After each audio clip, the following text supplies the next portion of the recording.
चर्चा शाम 4 बजे से सचिवालय में होगी कैबिनेट की बैठक। जहरीखाल में आयोजित स्वर्ण जयंती समारोह, भक्त दर्शन राजकीय स्नातकोत्तर महाविद्यालय में कार्यक्रम, सीएम धामी कार्यक्रम में हुए शामिल। कल से 4 दिन तक मसूरी में चिंतन करेगी धामी सरकार, विकास का रोड मैप होगा तैयार।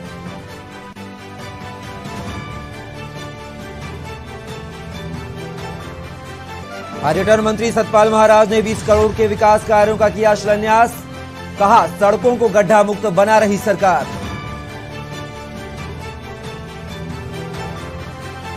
हरीश रावत 22 से रुड़की से शुरू करेंगे भारत जोड़ो यात्रा, यात्रा के पोस्टर भी किए जारी। 22 से 25 नवंबर तक भारत जोड़ो यात्रा का कार्यक्रम। और उत्तराखंड के अगले सप्ताह तक बारिश बर्फबारी के आसार, फिलहाल मौसम रहेगा शुष्क, बढ़ी ठंडक।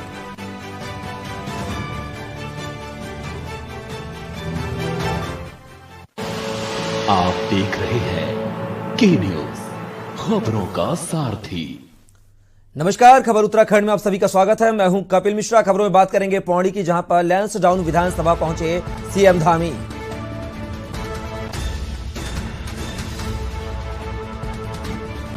अतिथि के तौर पर पहुंचे राजकीय महाविद्यालय जहरीखाल। मुख्य अतिथि के तौर पर शामिल हुए सीएम धामी। महंत दलीप यमकेश्वर, विधायक रेणु बिष्ट भी शामिल। खबर पौड़ी से, जहां पर लैंसडाउन विधानसभा पहुंचे सीएम धामी। अतिथि के तौर पर पहुंचे राजकीय महाविद्यालय जहरीखाल। मुख्य अतिथि के तौर पर शामिल हुए सीएम धामी।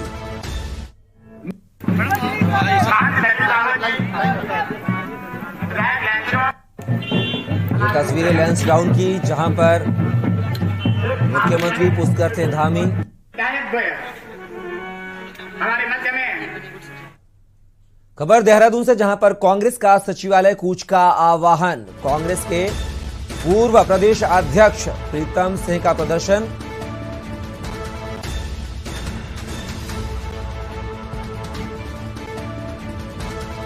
किरण और अंकिता हत्याकांड की सीबीआई जांच की मांग।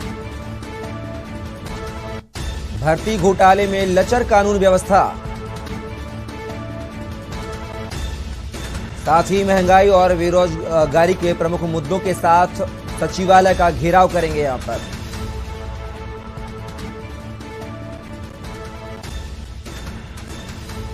बड़ी संख्या में कांग्रेसी कार्यकर्ता हुए एकत्रित।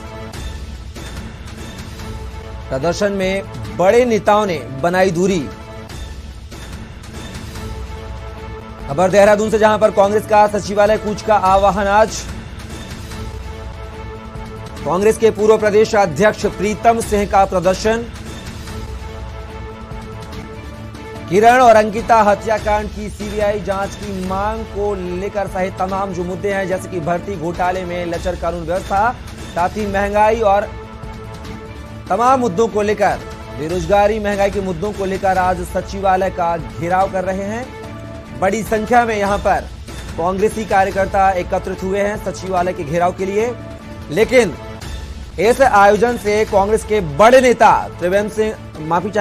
हरीश रावत, पूर्व मुख्यमंत्री हरीश रावत और प्रदेश अध्यक्ष कांग्रेस ने बनाई दूरी। इस खबर पर हमारे साथ उत्तराखंड के ब्यूरो चीफ राजेश वर्मा हमारे साथ जुड़ गए हैं। राजेश, अगर बात की जाए तो आज पूर्व प्रदेश अध्यक्ष कांग्रेस का सचिवालय का घेराव प्रदर्शन कार्यक्रम है, लेकिन कहीं ना कहीं इस प्रदर्शन में जो बड़े नेता हैं, उत्तराखंड के दिग्गज नेता, चाहे वो पूर्व मुख्यमंत्री हो या प्रदेश अध्यक्ष हो, वह नदारत हैं। आखिर क्या कुछ वजह मानी जा रही है? बिल्कुल, देखिए, बढ़ती महंगाई, बेरोजगारी और इसके साथ साथ जो अंकिता हत्याकांड है, इसकी सीबीआई जांच को लेकर के, कानून व्यवस्थाओं को लेकर के आज पूर्व प्रदेश अध्यक्ष जो है प्रीतम सिंह का जो है सचिवालय कूच है। बड़ी संख्या में जो है इस समय कांग्रेसी जो है वो सचिवालय घेराव कर रहे हैं और उनकी मांग यही है कि बढ़ती महंगाई के साथ साथ जो हत्याकांड इस समय प्रदेश के अंदर जो हुए हैं उनकी जो है सीबीआई जांच हो और इसके साथ साथ यूपीए SSSC के मामले को लेकर के भी सरकार को घेरने की कवायद जो है वो कांग्रेस की तरफ से जो है वो की जा रही है। और यही वजह है कि आज बड़ी संख्या में सभी कांग्रेसी कार्यकर्ता जो है वो इस समय सचिवालय जो है मौजूद है और जो सरकार के खिलाफ जो है नारेबाजी का सिलसिला जो है वो लगातार चल रहा है। लेकिन कहीं ना कहीं जो बड़े दिग्गज नेता जो है वो कांग्रेस के जो है वो इस खेमे के साथ जो है वो दिखाई नहीं दे रहे हैं। चाहे बात करें हम वो प्रदेश अध्यक्ष करण मेहरा की और इसके साथ साथ पूर्व मुख्यमंत्री हरीश रावत की, तो इस तरीके का जो कहीं ना कहीं एक अंदरूनी जो है वो दो फाड़ में जो है कांग्रेस यहाँ पर दिखाई देती है कि लेकिन जो कांग्रेस के बड़े नेता हैं, जो कांग्रेस के नेता है, उनका यही मानना है कि अलग अलग जिम्मेदारी जो है वो जिले में कांग्रेसी नेताओं को दी है और यही वजह है कि सभी अपनी तैयारियां कर रहे हैं। लेकिन कहीं ना कहीं जो हलचल है, जो सूत्र बता रहे हैं कि कहीं ना कहीं कुछ भी जो है वो कांग्रेस में ठीक नहीं चल रहा है। भले ही महंगाई और बेरोजगारी के तमाम मुद्दों को लेकर के कांग्रेस जो है वो सरकार को घेरने की कोशिश कर रही है, लेकिन एकजुटता जो है वो कहीं ना कहीं नहीं दिखाई दे रही है। और यही वजह है कि आज बड़े जो शीर्ष नेता है वो इस आंदोलन में इस सरकार को जो घेरने की जो कवायद जो है कांग्रेस कर रही है उसमें मौजूद नहीं दिखाई दे रहे हैं। और बड़ी संख्या में जो कार्यकर्ता है वो इसमें मौजूद है। और अभी तक की बात करें तो सचिवालय में ये बड़ी रैली जो है निकाल करके पूरे शहर भर में कांग्रेसियों ने सचिवालय का घेराव किया है और लगातार जो है बढ़ती महंगाई, जैसे मैंने आपको बताया, बढ़ती महंगाई हो, चाहे वो किरण नेगी और अंकिता भंडारी हत्याकांड हो, उनकी सीबीआई जांच की मांग जो है वो सरकार से कांग्रेस कर रही है। ठीक है राजेश, तमाम जानकारी को साझा करने के लिए बहुत बहुत शुक्रिया आपका। तो बता दें यहाँ पर कांग्रेस का सचिवालय के घेराव का कार्यक्रम आज प्रदर्शन किया जा रहा है। और सीधे चलेंगे उत्तराखंड के लसडाउन, जहां पर मुख्यमंत्री पुष्कर सिंह धामी क्या कुछ कह रहे हैं, सुन लेते हैं। चेयरमैन भाई सुमन कोटलागा जी और इस महाविद्यालय को लगातार आगे बढ़ाने के लिए, लगातार शिक्षा का संवर्धन के लिए काम करने वाली हमारी यहाँ की प्राचार्य लवली आर राजवंशी जी, मंडल अध्यक्ष भाई किरण गौठियाल जी, हमारे वरिष्ठ नेता बड़े भाई आदरणीय राजेंद्र अंशवाल जी, गौ सेवा आयोग के अध्यक्ष, प्रतिनिधि उच्च शिक्षा निदेशक प्रोफेसर जानकी पवार जी, मोहन नेगी जी, ब्लॉक प्रमुख महेंद्र सिंह राणा जी, प्रशांत बचवान जी, जन बहादुर रावत जी, भंडारी जी, ब्लॉक प्रमुख अर्जुन भंडारी जी, दीपक भंडारी जी, अमित नेगी जी एवं मंचा सिंह, हमारे सभी पदाधिकारीगण, सभी प्रतिनिधिगण, विद्यालय के सभी हमारे शिक्षकगण और इस कार्यक्रम में पधारे सभी मेरे बड़े बुजुर्ग, सभी उपस्थित माताएं, बहनें, मेरे सभी नौजवान साथियों, प्रिय छात्र एवं छात्राओं, उपस्थित पत्रकार मित्रों, छायाकार बंधुओं, मैं सबसे पहले तो आज भक्त दर्शन राजकीय स्नातकोत्तर महाविद्यालय के 50 वर्ष पूरे होने पर आप सबको बहुत बधाई देता हूं, बहुत शुभकामनाएं देता हूं। विद्यालय परिवार को भी बहुत शुभकामनाएं देता हूं। आपके इस अवसर पर मैं विद्यालय की 50 वर्ष की ऐतिहासिक यात्रा में अपना अमूल्य योगदान देने वाले समस्त विद्यालय के गुरुजनों का, उन सभी को मैं प्रणाम करता हूं कि उनकी मेहनत, उनके परिश्रम से विद्यालय की ऐतिहासिक यात्रा विद्यालय ने तय की है। भाइयों बहनों, मैं ऐसा मानता हूं कि विद्या एक ऐसी चीज है जो बिना गुरु के प्राप्त नहीं होती है। गुरु ही मानव जीवन को प्रकाश एवं उन्नति से अलौकित करने का काम, सशक्त बनाने का काम, अपने पैरों पर खड़ा होने का एक माध्यम अगर कोई हम सबको प्रदान करता है तो वो गुरु करता है, विद्या करती है। शायद कबीरदास जी ने भी ठीक कहा है, गुरु बिन ज्ञान न उपजे, गुरु बिन मिले न मोक्ष, गुरु बिन लखे न सत्य को, गुरु बिन मिटे न दोष। यानी कि गुरु के बिना कोई भी रास्ता संभव नहीं होता है। इसलिए मैं इस अवसर पर राजनीति, साहित्य, शिक्षा, पत्रकारिता और सामाजिक जीवन में अपना अप्रतिम मानक स्थापित करने वाले भक्त दर्शन जी को, जिन्होंने 4 बार लोकसभा का प्रतिनिधित्व किया, भारत सरकार के मंत्री के नाते उन्होंने संपूर्ण देश को अपनी सेवा देने का काम किया और साथ ही एक राजनीति के क्षेत्र में रहते हुए भी एक उदाहरण प्रस्तुत किया कि 62 वर्ष की आयु में, अभी दिल्ली से बता रहे थे कि 62 वर्ष की आयु में ही उन्होंने राजनीति को छोड़ भी दिया।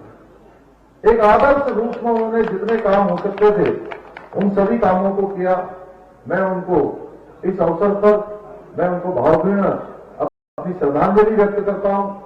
उनके परिवार के लोगों को, उनकी बिटिया यहां पर आई थी, उन सबको मेरे हाथों आयोजकों ने सम्मानित करवाया। मैं उनको भी बहुत शुभकामनाएं देता हूं। भारत की स्वतंत्रता आंदोलन में अग्रणी की भूमिका निभाने के साथ साथ उत्तराखंड क्षेत्र के नागरिकों को हितों की प्राथमिकता देने के पक्षधर रहे भक्त दर्शन जी का जीवन राजनीतिक और व्यक्तिगत दोनों ही रूप से उत्कृष्ट रहा है। उनके बारे में हम उनका जितना स्मरण इस अवसर पर करें उतना कम है। निश्चित रूप से ऐसे व्यक्तित्व जो हमारे बीच से चले गए उनको हम आज भी याद कर रहे हैं, तो कहीं न कहीं यह प्रेरणा हमको देते हैं कि व्यक्ति अगर अपने जीवन में समाज के लिए, देश के लिए, राष्ट्र के लिए अपने को समर्पित करता है तो राष्ट्र उनको सदैव के लिए वो अमर हो जाते हैं। और उसी का परिणाम है कि आज हम उनके इस स्कूल के जहां स्वर्ण जयंती मना रहे हैं, इस स्वर्ण जयंती के अवसर पर उनका स्मरण कर रहे हैं। इस राजकीय महाविद्यालय का नामकरण ऐसी महान विभूति के नाम से किया जाना विराट व्यक्तित्व को हम सब की तरफ से एक सूक्ष्म श्रद्धांजलि है। भाइयों बहनों, इस महाविद्यालय के शिक्षकों और विद्यार्थियों ने जिस प्रकार से भक्त दर्शन जी के कामों को आगे बढ़ाने का काम किया है वह अद्वितीय है। उसकी जितनी प्रशंसा की जाए उतनी कम है। मैं आप सबकी पूरी प्रशंसा करता हूं। अपने गौरवशाली अतीत को याद करने का जो कार्य आप लोगों ने इस समारोह को आयोजित करके किया है वह यह दर्शाता है कि आप लोग अपने आप के माध्यम से अपने अतीत को, जिन्होंने हमारे सामने एक सुंदर दृश्य हम सबके लिए छोड़कर गए, शिक्षा का एक संस्थान हम लोगों के सामने आज एक भव्य रूप लेता जा रहा है, एक बड़ा आकार लेता जा रहा है। ये कहीं न कहीं उनके किए हुए कार्यों को सच्ची श्रद्धांजलि है और हम उनको श्रद्धांजलि देना चाहते हैं।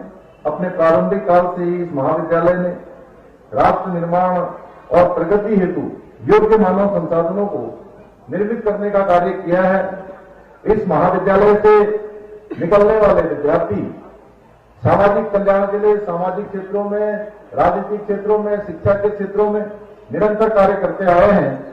और मुझे अभी मंच पर प्राचार्य जी ने और दिलीप रावत जी ने बताया कि इस महाविद्यालय से, जहां हमारे राज्य के मुख्यमंत्री तीरथ सिंह रावत जी जो अभी सांसद हैं और त्रिवेंद्र सिंह रावत जी जो हमारे मुख्यमंत्री रहे, दोनों ही लोगों ने यहां से पढ़ाई की है।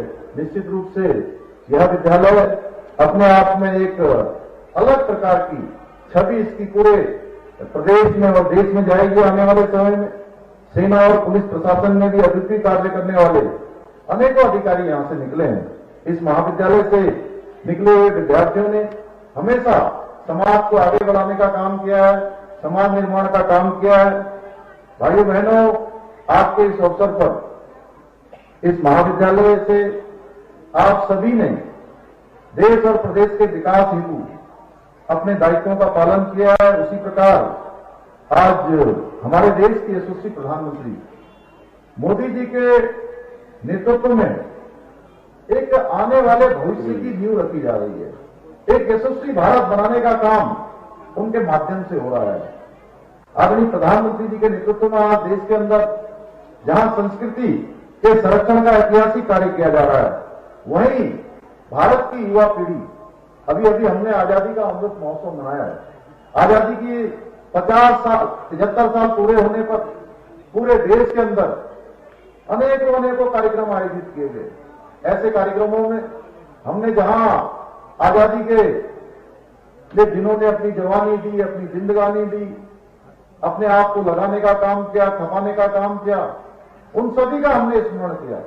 वहीं ऐसे नाम बेनाम नाम जो हम सबके सामने नहीं आ पाए, उन सबको भी इस आजादी के अमृत महोत्सव में हमने याद किया। वहीं जहां हमने अपनी उपलब्धियों को स्मरण किया, वहीं आगे के लिए भी संकल्प लिया है। माननीय प्रधानमंत्री मोदी जी के नेतृत्व में जो युवा भारत बनना है, युवाओं के भविष्य का निर्माण होना है, इसको। तो विधानसभा लैंस डाउन में मुख्यमंत्री संबोधन दे रहे थे, स्वर्ण जयंती समारोह में शामिल हुए थे। फिलहाल वक्त एक ब्रेक का, जल्द लौटेंगे। अब बने रहिए के न्यूज के साथ।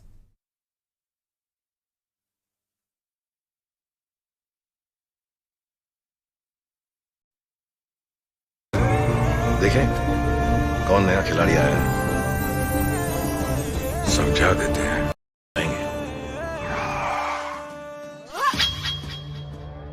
ये तो अपनी जुबान है।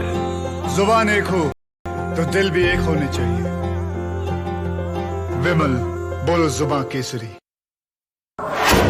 अब जनता बोलेगी, सारी पोल खोलेगी, देखेंगे आपके वार्ड का विकास।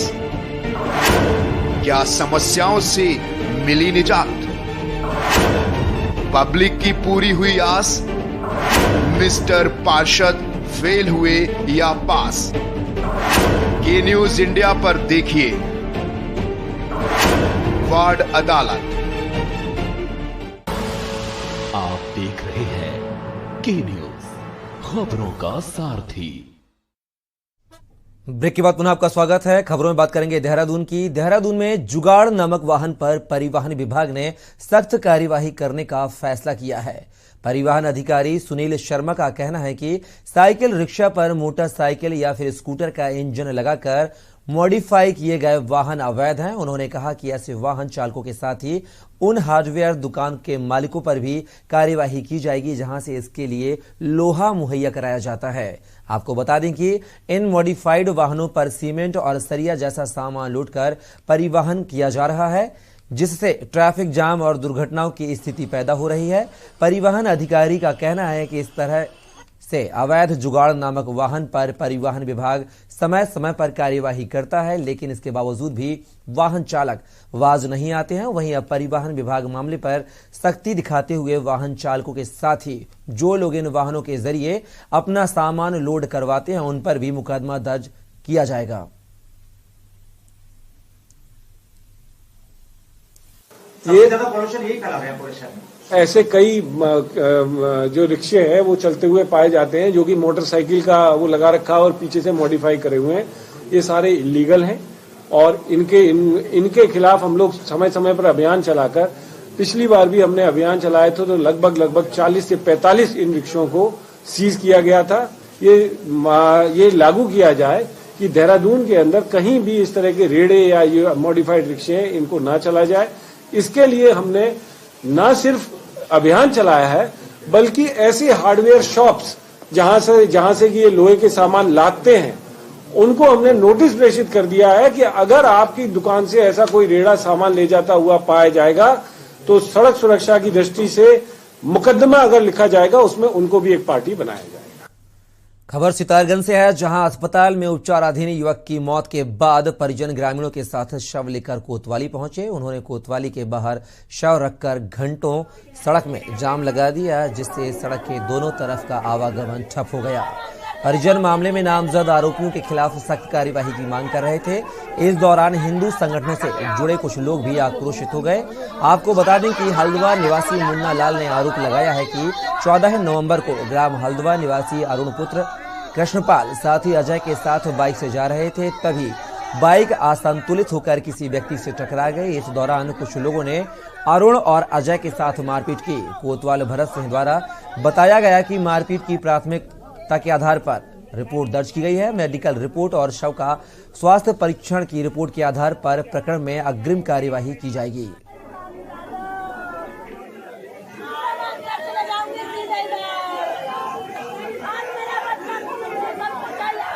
करते हैं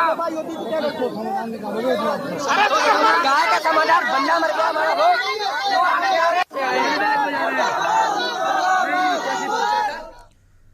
हरिद्वार में जीआरपी पुलिस को बड़ी सफलता हाथ लगी है। लंबे वक्त से फरार चल रहे जहर खुरानी गिरोह के 10,000 इनामी सदस्य को जीआरपी पुलिस ने गिरफ्तार कर राहत की सांस ली है।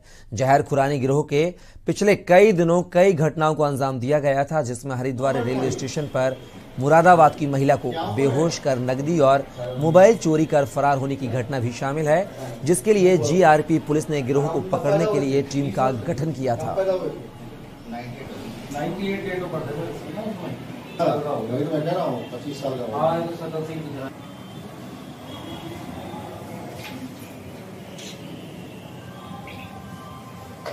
एक जहर खुरानी का गैंग था जो पिछले दिनों 2-3 घटनाएं करके फरार चल रहा था। उसमें 2 मुलजिम ऑलरेडी पकड़ चुके थे पहले। आज एक सैलेन नाम का एक यूज है जिसको जीआरपी हरिद्वार की पुलिस ने फर्रुखाबाद से गिरफ्तार किया है। इस पर 10,000 का इनाम पहले से घोषित था क्योंकि काफ़ी दिन से फरार चल रहा है। नन्हे नाम का इसका गैंग लीडर है जो इस समय वर्तमान में भी जेल में है और ये उसी गैंग का मेंबर है। थानाध्यक्ष को सूचना प्राप्त हुई थी कि ये फर्रुखाबाद में कहीं रह रहा है, तो उन्होंने अपनी टीम भेज करके पूरा इसकी गिरफ्तारी करवाई है। ये बहुत ही अच्छा काम हुआ है और आप जानते हैं कि रेलवे में जहर खुरानी का अपराध बहुत ही गंभीर अपराध माना जाता है। नैनीताल हाईकोर्ट को हल्द्वानी शिफ्ट करने को लेकर बीजेपी और कांग्रेस में तलवार खिंच गई है। जहां विपक्ष इस फैसले से नाखुश दिखाई दे रहा है और सरकार पर काशीपुर की जनता को बरगलाने का आरोप लगा रहा है, तो वहीं पक्ष अब हाईकोर्ट हल्द्वानी शिफ्ट करने की वकालत करने लगा है। आपको बता दें कि हाईकोर्ट शिफ्टिंग की बात जब से की जा रही है, तभी से कुछ लोग इस मुद्दे को लेकर पक्ष में खड़े हैं तो कुछ लोग विपक्ष में। इतना ही नहीं, नैनीताल के कुछ वकील भी हाईकोर्ट को शिफ्ट करना नहीं चाहते थे, जबकि हल्द्वानी के वकील हाईकोर्ट को कुमाऊं के प्रवेश द्वार में शिफ्ट करने के लिए जोर लगा रहे थे। दूसरी ओर काशीपुर जनता के दिलों में हाईकोर्ट काशीपुर लाने के सपने सजाए थे, लेकिन सारे सपने बस अपने ही बनकर रह गए। बुधवार को हुई पुष्कर सिंह धामी की कैबिनेट बैठक में राय शुमारी में करीब 80% सुझाव हाईकोर्ट को हल्द्वानी शिफ्ट करने के पक्ष में थे, जिस पर अब सियासत गर्माती हुई दिखाई दे रही है। कि वही बात है कि बीजेपी फिर वादे करती है और वादों से मुकर जाती है।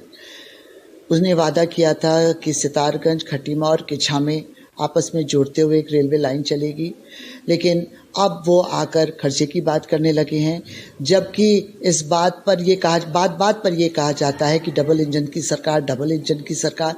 और जब डबल इंजन की सरकार होती है तो इसका मतलब ये होता है कि सेंटर में जो गवर्नमेंट है वो हर हालत में स्टेट की गवर्नमेंट को सपोर्ट करे। देखिए, हाई कोर्ट नैनीताल में जो स्थित है, तो कहीं ना कहीं वादियों को बहुत परेशानी थी, और जब गर्मियों के समय में या जाड़ों के समय में पर्यटक सीजन होता है, तब वादियों को वहां पर जाना बहुत महंगा पड़ता है, रुकना बहुत असंभव हो जाता है।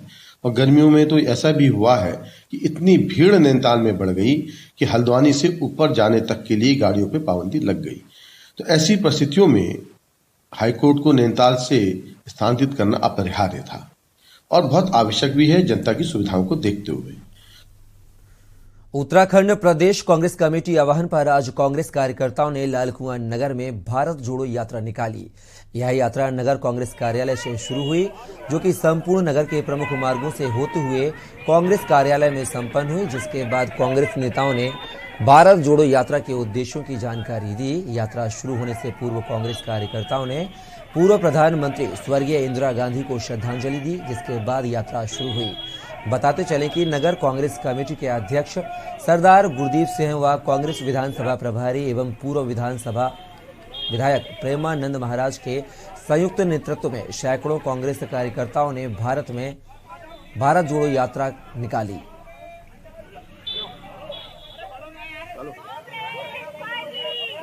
ये यात्रा उत्तराखंड में नहीं, उनका रूट में नहीं है, इसीलिए उत्तराखंड कांग्रेस के द्वारा पूरे प्रदेश में हर विधानसभा में आपके 14 से 19 तक तारीख एक कार्यक्रम बनाया गया, जिसमें कांग्रेस एवं अन्य सामाजिक लोग, जिन लोग वर्तमान सरकार के नीतियों से पीड़ित है, भारतीय संविधान खतरे में है और उत्तराखंड में क्या क्या मामला हुआ है आप जानते हैं कि आज हमारी उत्तराखंड की बेटी अंकिता भंडारी के साथ क्या हुआ है और सत्ता के बल पे उसको कैसे दबाने की कोशिश किया गया, मुकदमा नहीं लिखा गया, जितने भी छल प्रपंच किया जा सकता मुकदमों को दबाने का सारा किया गया और आप ही लोगों ने खोला है, आप जैसे भाइयों ने, जो मीडिया वालों ने, सोशल मीडिया वालों ने ही खोला है। खबर हरिद्वार से, जहां बहादुराबाद स्थित शराब की दुकानों में निर्धारित समय से पहले दुकान खोलकर ओवर रेटिंग का खेल शुरू हो जाता है। शराब की दुकान पर ओवर रेटिंग को लेकर वीडियो वायरल हो रहा है। यहां पर शराब की दुकान समय से पहले ही खुल जाती है, लेकिन इन पर विभाग कोई कार्यवाही नहीं करता है। शराब की ओवर रेटिंग और ओवर टाइम की वीडियो सोशल मीडिया पर पहले भी कई बार वायरल हो चुके हैं, लेकिन संबंधित विभाग कभी कोई कार्यवाही करने को तैयार नहीं होता है। शराब की दुकान पर सेल्समैन कहता है कि इसी तरह से पैसे ज्यादा देने पड़ेंगे।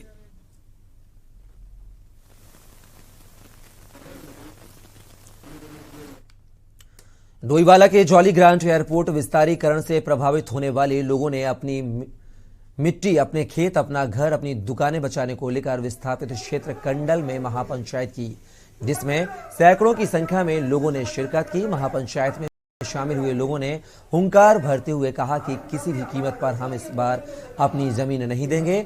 बड़े आंदोलन की चेतावनी भी दी। देहरादून हवाई अड्डे के विस्तारीकरण की जद में आने की संभावना से डरे शहर में विस्थापित क्षेत्र के लोग बोले, पहले हमें टिहरी गढ़वाल से विकास के नाम पर विस्थापित किया गया, फिर एयरपोर्ट विस्तार के नाम पर हटाया गया, तो अब एक बार फिर देहरादून हवाई अड्डे को अंतर्राष्ट्रीय बनाने के नाम पर विस्तार के लिए फिर से विस्थापित किया जा रहा है। लोगों की जमीन, दुकान और खेतों नापा जा रहा है, जो गलत है, क्योंकि अब हम विस्थापित होने वाले नहीं हैं।